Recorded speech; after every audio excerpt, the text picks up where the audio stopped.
100 years ago, more than 100 years ago, when the 19th Amendment was trying to be passed by all the states, in Pennsylvania, some suffragettes came up with this idea that they were going to make a replica of the Liberty Bell and use it to get out the vote. Because they had to get men to vote for a women's right to vote. And they created this bell. It was like the Liberty Bell. It was a huge bell, and they put it on the back of a flatbed pickup truck. And they went around Pennsylvania, going from county to county, and wherever they went, they'd make an event around, come out and see this replica of the Liberty Bell, and people did. People were really interested. But what they'd done is they'd taken the clapper, the part of the bell that makes it ring, and they had chained it to the side of the bell so it couldn't ring. So when they go to ring it, people would be like, why doesn't it ring? It doesn't ring. And they'd say, because it is chained, just like us. Its voice is chained and it cannot ring out. It cannot be heard. So we're asking you to unchain our voice and let us be heard. It didn't happen right away that Pennsylvania passed the amendment, but eventually it did. And when it did, they unchained the clapper and rang the bell. I am no one's baby. I am not a girl. I have spent some decades rattling around this world. I decided to make a music video to celebrate this fight that we fought and won 100 years ago this year. And when I heard this story about the Justice Bell, about unchaining our voices, I realized that this symbol of justice for all had to be a part of this story. The video opens on a little girl pulling on a rope. Nothing happens. So we follow this rope up to this enormous bell, and we see that it's chained. And then we shift to a path along the river with Megan, that's me, walking along, and I'm singing this song. And as I walk, another woman joins me, and then another. And then we walk together on this path singing, and then two more join us. This one, it's an older woman, and she's bringing with her the little girl. And then 4 more women join, and more, and the group grows exponentially as we walk, so that when we arrive at our destination, the Justice Bell, we are over 100 women strong. Now, at this point in the song, the gospel choir joins in. I try to choose the truth. That's how I found my voice.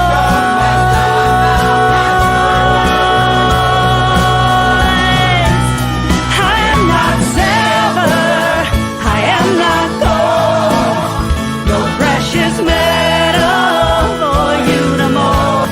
I am a river rock. And the song ends with all the women picking up this long rope. Hands of all different strengths and colors, ages, pulling together. The chain from the bell drops to the ground, and as the last chord of the song is struck, the bell rings out.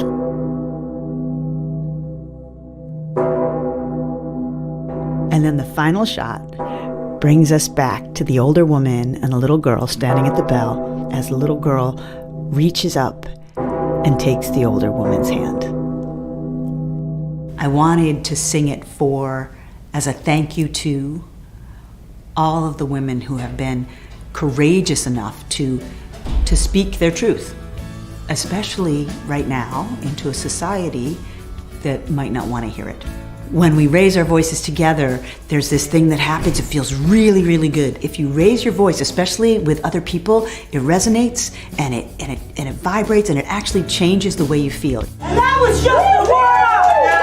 This year, the year 2020, the year of the woman, is the 100th anniversary of the ratification of the 19th Amendment, giving me the right to vote. And it's also an election year. We've been given a voice, so let's raise it. I am a river rock, tumbled smooth by the rush of life, this life I choose. So to find out how you can add your voice to this movement, please click the link below for the new nationwide casting call for River Rock.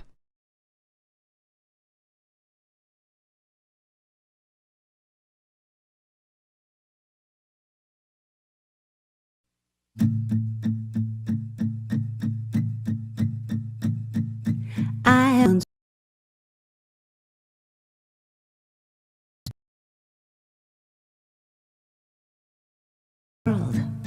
I am not the next new thing. I've been here too long. I have spent my life turning stories into song. I am not silver, I am not gold, no precious metal for you to mold. I am a river rock, tumbled smooth by the rush of life. This life I choose. I have come to see things through a prism lens as I make this journey closer to its end. If many done this to me, I am not silver, I am not gold, no precious metal for you to mold. I am a river rock, tumbled smooth by the rush of life. This life I choose. I am a river rock, tumbled smooth by the rush of life. This life I choose. Every step along the way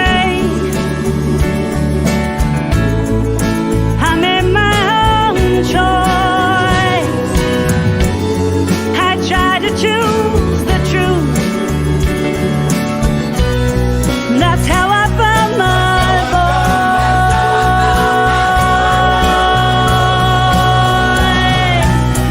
I am not silver, I am not gold, no precious metal for you to mold. I am a river rock, smooth by the rush of life. This life I choose. I am a river rock, tumbled smooth by the rush of life. This life I choose. I am a river rock, tumbled smooth by the rush of life. This life I choose. I am a river rock, tumble smooth by the rush of life. This life I choose. I am a river rock, tumbled smooth by the rush of life. This life I choose.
The women of the suffrage movement were incredibly brave, unbelievably persistent, and absolutely unwilling to take no for an answer. And they got no, and no, and no, and no, and no. The women of the suffrage movement were tenacious, they were courageous. They were women who were fighting against a system where everything was stacked against down and shut up, but that is not what they were going to do.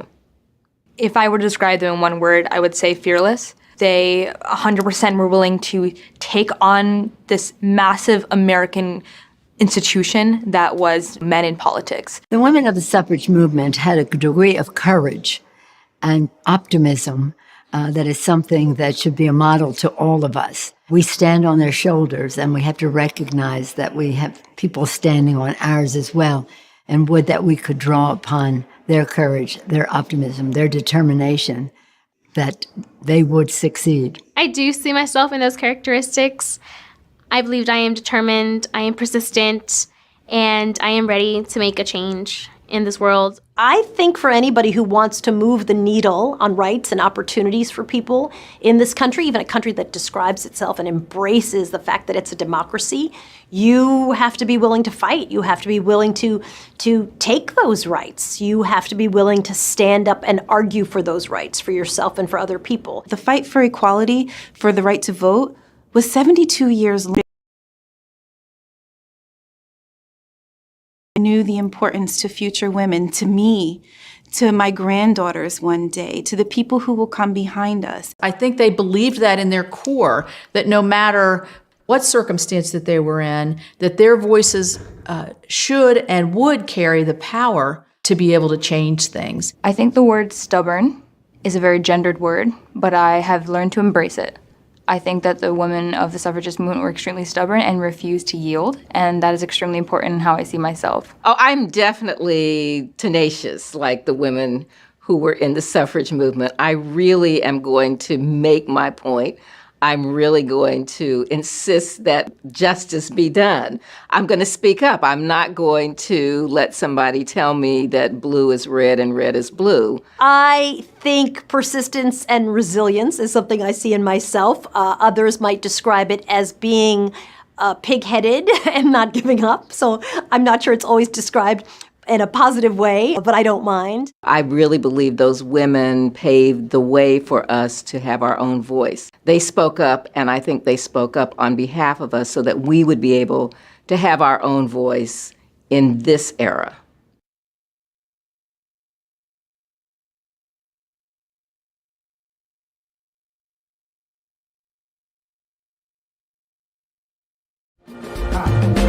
Here in America, there is always something better out there if you're willing to work for it.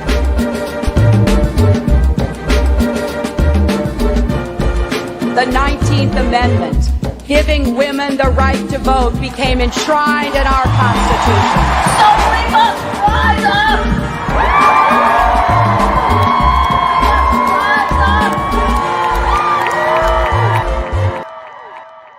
Hi, I'm Gerald Alston of the Manhattans, and on this special day, I'd like to sing this special song and a shout out to Miss Sharon Nelson.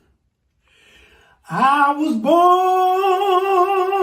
by the river in a little tent. Oh, and just like the river, I've been running ever since. It's been a long time coming, but I know a change gonna come. Oh, yes it will. It's been too hard living, but I'm afraid to die. 'Cause I don't know what's up there beyond the sky. It's been a long time coming, but I know a change gonna come. Oh, yes it will. Then I go to my brother and I said, brother, help me please. But he winds up knocking me back down on my knees. And oh, there have been times that I thought I couldn't last for long. But now I think I'm able to carry on. It's been a long time coming, but I know a change gonna come. Oh, yes, it will. God bless. Here in America, there is always something better out there if you're willing to work for it.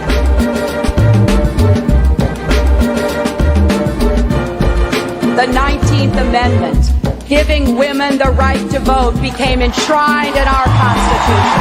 So we must rise up!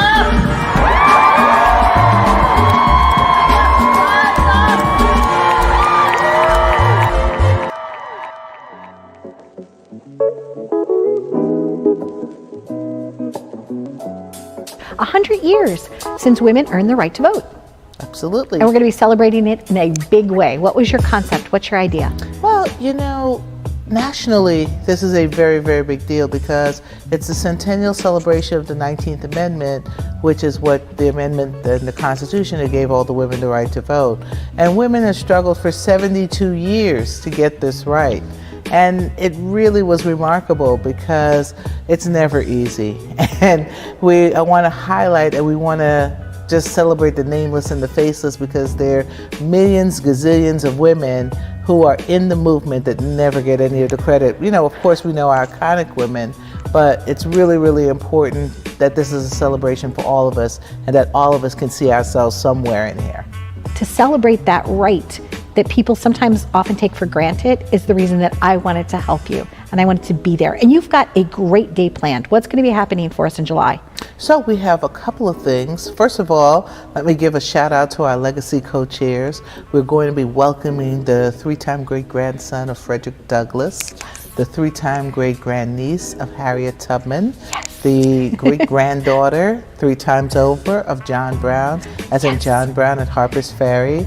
And we have Manuela Roosevelt, who is the wife of David Roosevelt, who is the grandson of FDR and Eleanor Roosevelt. So it's really amazing, really. I mean, it just gives you chills when you think about it.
Hey guys, it's great to see you, to reconnect in the cybersphere. I want to introduce you first of all because everybody needs to know who we're talking to.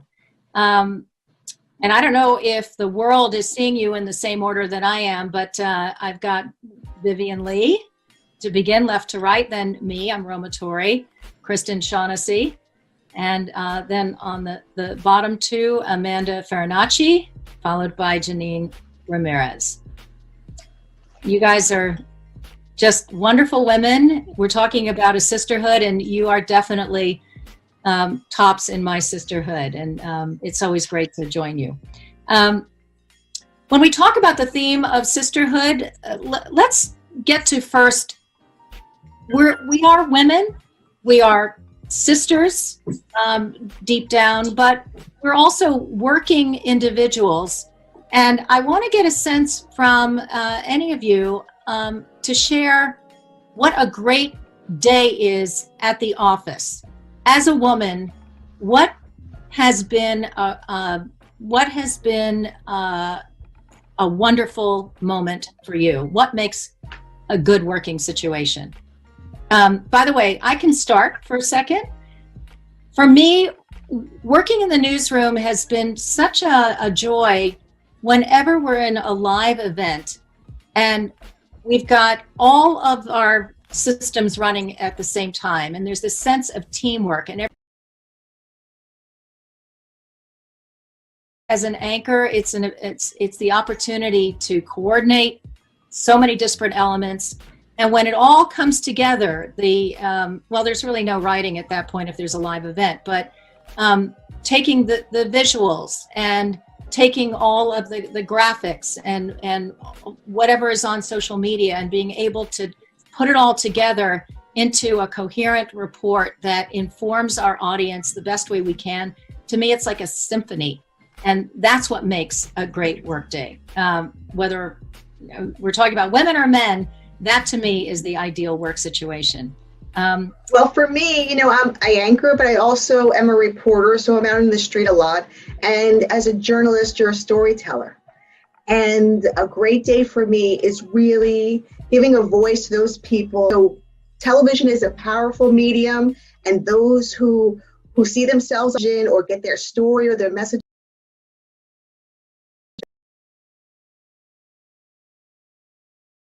really brings out whatever issue it is that sort of it elevates their story. And a lot of these people just don't have anywhere to go. They don't know how to get their story. So to be able to interview them, get their words, put it into a storyline, a 2-minute story, a powerful news piece, and get it out to the world. And now really, we work in New York City, but this story, because of social media, could be seen all over the world. So really the impact could be great when you tell a good story.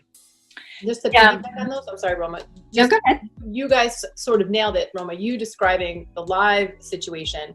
As a reporter, you want to be the person who is taking the toss from you, who's watching and explaining the situation from the scene as it's unfolding. That's like a lot of work and a lot of stress, but also like a lot of adrenaline and a lot of fun. And I know that sounds silly a little bit, but that's sort of the high that gets you through so many hours and so much stress and so much being so on. And then at the same time, I think that there's a nice balance being the person who gets to tell the story, like Janine mentioned, that has not been told before, right? Where you're going to have, your story is going to be out there and it's going to have like a kind of a gut punch impact where you are giving voice to people who don't have it, where you're raising an issue that hasn't been appropriately or adequately addressed before. And you're the person who found it, who researched it, who sort of like hit it, brought it all the way home. And so it is a different kind of fun, but also like you put the piece out there and then you sort of watch the ripple effect, right? And that's like, for me, where I get my highs,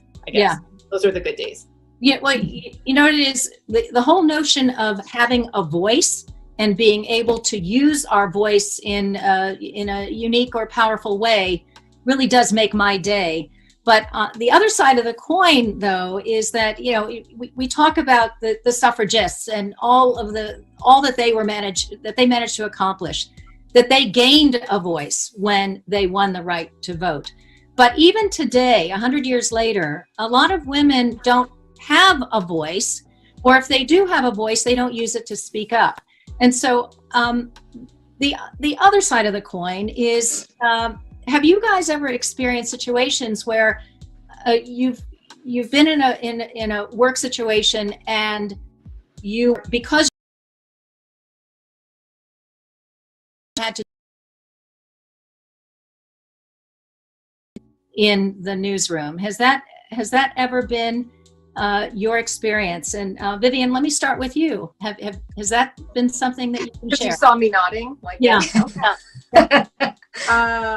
It's happened on a couple of occasions in different jobs when I was much younger, and I had found a story, and there was one in particular that I remember. It was a story that another senior reporter had actually touched on, but I was updating it with a new development. So what that ended up happening, to my surprise, was a meeting was called with me, the senior reporter, and the managing editor. And the three of us kind of hammered it out.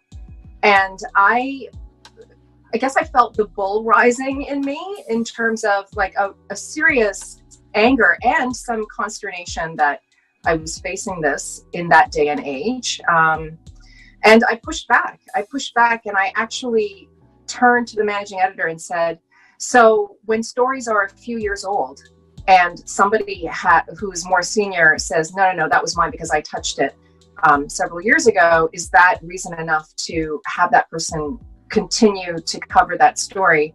And I remember the managing editor and I had a great relationship, and he agreed with me. He agreed that I should be able to take it. And I don't think my relationship with that more senior reporter was ever the same again, but that was an example of being big-footed, impulse behind that treatment. And probably my age might have had something to do it. Maybe that senior reporter thought I was too much of a whippersnapper to try and take on a subject that reporter had already touched. So it's a very disheartening feeling, but it feels great when you stand up for yourself and fight back and prevail. Yeah. Here, Vivian, way to go. And have you had a similar experience? You know, I can't think of like any specific example like Viv has had, but I think we've all just kind of run into roadblocks in our career where you can kind of feel the weight, where you have to find your voice and stand up. So, Amanda, I think you once told me you had experienced something similar to that. A couple of actually a lot. It's happened to me a lot of times where I delivered the sort of the original tip that led to the big story. I did the first big story, and then more resources or more help or more support went to a male who was either a political reporter or somebody that they deemed sort of quote unquote more appropriate. There were obviously some gender issues there that should pick up on the continuing, coverage of the thing that I first brought to the table. It's infuriatingly frustrating to feel like you have innovated something and you've brought and delivered something unique and amazing. And even if it's not really amazing, you just get that sort of high at knowing that you've done something, that you've brought something exclusive, or you've got a scoop, and then realize that like it doesn't matter. Even though you were the original, it's just going to go to somebody with, someone else that's probably not a woman or me. All right, I'm going to describe a behavioral trait, and tell me if this resonates at all with any of you. That women tend to be self-defeating, that they second guess themselves. They don't think maybe they measure up to some of their other colleagues, particularly male colleagues. And they often apologize for not being better. Is that something that any of you can relate to? Kristen, I see you smiling. yeah, I mean, I think I had a really bad habit of saying sorry to the point where I recognized it, and I try not to do that anymore because I wasn't apologizing really. It was just sort of, that's a female thing to do. I think for a lot of women, maybe not for you guys, but so I had to break that habit. I think as you get older, you find your voice. And I always felt like I knew my voice, but you're also supposed to be polite, and you're supposed to have a certain temperament, and you're not supposed to push back, so that you have to find a way to do that, but still hold your ground, and still be, you can still be polite, but you got to hold your ground. Yeah. It seems like men don't care about that, right? Men don't care about being polite. They say what they need to say because they feel like they have the authority to say it. And women, when they second guess themselves, do I have the authority to say this? Should I be saying this? Should I weigh in? Should I just step back? Because you don't want to be deemed as, oh, she's such a bitch. She comes in there and she just, is trying to take over, and it's just the whole other thing. It's being assertive versus being like you're right, like a bitch. Like you just don't want to be in that category. Yeah, so it's different labels, don't you think, Janine? In terms of, a woman is described one way and a man would be described as powerful. It's just, you're going to get if you do the same thing, you're going to get a different label if you're a female. Right. Yeah. On this particular, but a woman's a diva, right? Like, right. Same idea. Well, one time I did a story, and it was written up. The press wrote up the story of Hurricane Sandy coverage, and I was described as chatty. Chatty. Would a man ever be described as chatty because I talked a lot during my live shots? Never. They would be described as informative. Right. Yeah. Authoritative. Yeah. Well, and also authoritative. Men, when men are forceful, they're aggressive, and that has a positive connotation. When women are forceful, you said it, they're overly assertive, they're bitchy, and I wish we could change that perception in our own work situations, but also from the public, because I sometimes, and unfortunately through social media, people are just chime in anonymously and say the most insulting things to me, but oftentimes they resent if I say anything that has, well, I hate to use a strong opinion. I don't render opinions, but if I call somebody out in an interview, for example, if they're lying or whatever, they jump down my throat. When I so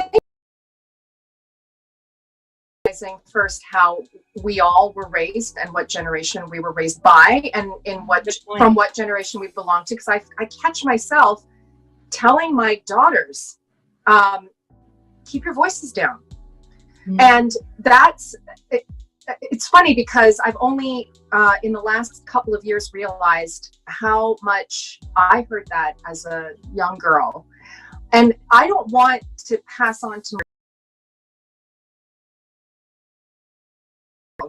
but volume has a lot to do with how you're conditioned, like the level of volume that is considered appropriate for both boys and girls at this age. And I catch myself doing that. So now what I try to do is counter that by saying, okay, we are not in a place where we can use our outdoor voices.